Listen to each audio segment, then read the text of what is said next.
On commence avec vous, docteur. Ce soir, plein de feux d'artifice dans les villes et villages de France. Et demain, ce sera le feu d'artifice de Paris. C'est un moment magique, on adore ça. Ah, c'est beaucoup moins agréable pour nos animaux de compagnie. Pourquoi les chiens, notamment, sont tétanisés lorsque des feux d'artifice éclatent dans le ciel ? Parce que les chiens, ils ont une ouïe beaucoup plus fine que la nôtre. Ils sont beaucoup plus sensibles. Ils vont entendre des sons beaucoup plus loin, beaucoup plus faibles. Donc, et le feu d'artifice, c'est un bruit intense, très soudain. Mais c'est pas que des bruits, c'est aussi des vibrations et des infrasons. Donc, il y a un vrai stimulus, un vrai stress auditif, vibratoire. Ces infrasons, elles peuvent même aller stimuler directement, enfin, en tout cas, stresser le centre de l'équilibre chez le chien. Donc, c'est pour ça que lui, ne comprenant déjà pas d'où vient le bruit, en plus de ça, il va pas comprendre, bien évidemment, que c'est quelque chose de festif. Donc, il a une réaction très instinctive face à cette peur et donc de s'enfuir et de stresser. Et ça concerne tous les chiens ? Alors non, justement, on estime qu'environ un tiers des chiens va avoir une réaction disproportionnée, enfin très forte, très intense face à ces stimulus. Ça va dépendre un peu de leur vécu, de leurs expériences, bien évidemment, de la race aussi. Il y a certaines races, justement, un peu plus réactives, comme les bergers, les terriers, qui, eux, ont tendance à être un petit peu plus stressés aussi face à ça. Par exemple, un chiot aussi qui va être exposé à ces bruits. Donc, on parle de feux d'artifice, mais c'est pareil avec les orages, avec les pétards. Ben justement, si le chiot, avant ses 4 mois, il y est un peu exposé, il y sera a priori plus tolérant. Comment savoir si notre chien a peur ? Même si je me doute un peu de la réponse quand même. Moi, la mienne, elle rentre la queue, les oreilles sont comme ça, et elle allait, elle bave, elle est en panique. Effectivement, ça commence hyper rapidement, justement. Ils se mettent à respirer très vite. Bon, c'est là où la fréquence cardiaque augmente, ils allaitent, ils peuvent se mettre à saliver beaucoup et à trembler. Quand ça va évoluer, le chien va aussi se mettre à vouloir réagir, donc à s'enfuir ou à essayer de se planquer. C'est pour ça aussi que même en intérieur, il y a des chiens qui sont en intérieur, mais qui vont essayer de gratter les portes parce qu'ils veulent fuir l'endroit où ils sont. Ou alors ils vont se planquer dessous. Et le problème aussi, c'est que ces réactions un petit peu défensives peuvent à un moment donné basculer dans quelque chose d'un petit peu plus agressif, dans le sens ce que nous on va appeler agressif, c'est-à-dire des grognements, des morsures.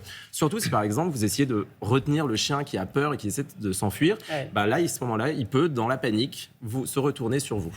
Et du coup, qu'est-ce qu'on peut faire concrètement pour aider nos chiens s'ils sont complètement flippés des feux d'artifice du 14 juillet ? Alors déjà, ça paraît évident, vous ne l'emmenez pas au feu d'artifice. Déjà, a priori, lui, ça ne l'intéresse pas plus que ça de toute façon.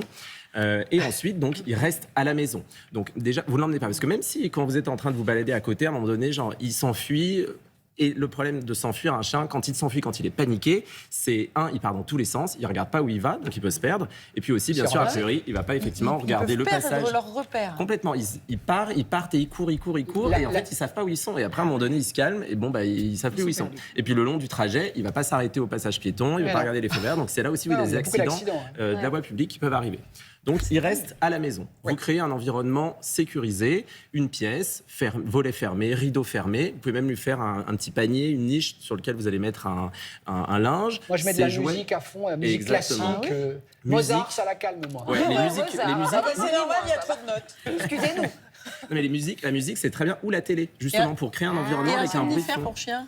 Alors ça, oui, ça c'est possible. Alors, pas vraiment les vrais somnifères, parce que souvent, c'est des espèces de camisoles chimiques. Un truc qui calme, quoi, comme quand ils voyagent. Ça, c'est très important si justement il est hyper stressé. Vous pouvez aussi les stimuler, vous savez, vous les faites jouer, vous pouvez leur mettre des tapis de fouille avec des croquettes. Ça aussi, c'est très bien. Est-ce qu'on doit le rassurer ou au contraire l'ignorer ? Il y a toujours ces deux écoles. C'est ça. Parce que moi, elle vient, je la prends dans mes bras, mais... Si elle vient, vous répondez à ce qu'elle veut. Vraiment, il faut être normal. C'est-à-dire que vous n'allez pas l'ignorer, mais vous n'allez pas non plus lui coller, la coller pour être derrière elle.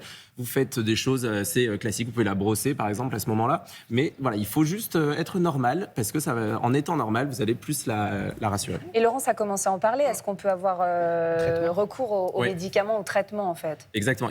Ça, c'est effectivement en cas de stress très intense. Parce qu'on entend beaucoup parler de tout ce qui est phéromones, des aliments complémentaires, des choses comme ça. Sauf que ça, c'est un stress intense et soudain. Et ça marche quand même pas vraiment. C'est peut être efficace sur des petits stress un peu, genre un déménagement, par exemple, où ça traîne un peu sur la durée. Mais sur un stress intense, ça ne marche pas. Il existe aussi des gilets un petit peu anti-stress. En fait, ça marche par compression. Et ça vient rassurer l'animal. Et ça marche plutôt bien aussi. Donc ça peut être intéressant, ça. C'est rigolo, ça. Vous pensez qu'il ne stresse pas quand il est là, les oreilles ? Alors peut-être pas avec les la oreilles tête comme ça. coincées. C'est une sorte de bas de contention. En fait, ça dépend du chien. C'est un bas de contention pour chien. Exactement. Mais c'est ça, en fait, c'est la compression qui vient un petit peu les réconforter. Et en conclusion d'un mot, on peut désensibiliser sur le long terme ou c'est mort? Ouais, le mieux c'est de commencer le plus tôt possible parce que justement plus tôt vous le faites, mieux c'est. Et bon, il faut suivre un protocole quand même assez précis. Ah oui. Vous commencez, c'est des petites séances, 5-10 minutes. Vous augmentez progressivement les bruits, donc des bruits de feux d'artifice, d'orage. Vous arrêtez bien sûr si le chien à un moment donné réagit et vous associez ça à des stimulus un petit peu, à des friandises, des jeux, des choses Oui, comme c'est ça. ça, de la récompense. Exactement, toujours la récompense positive. Ah ben la carotte. C'est La ça. carotte. Toujours la carotte. Ouais. Ça marche avec les chiens, mais ça marche aussi avec nous. Mais Ça la marche pour nous carotte, aussi, voilà, hein. Tout le Ouais, monde. toujours. Le Vous donnez salaire, pas c'est des la carotte. carottes à votre chien. Mais non, c'est un symbole, le La lapin. carotte, Vous savez, il y a la carotte et le bâton, donc la petite carotte. France n'est pas encore réveillée. Merci, Vous avez docteur. encore quelques minutes. Merci. Je vous taquine. Ah, je vous prends dans mon spectacle aussi.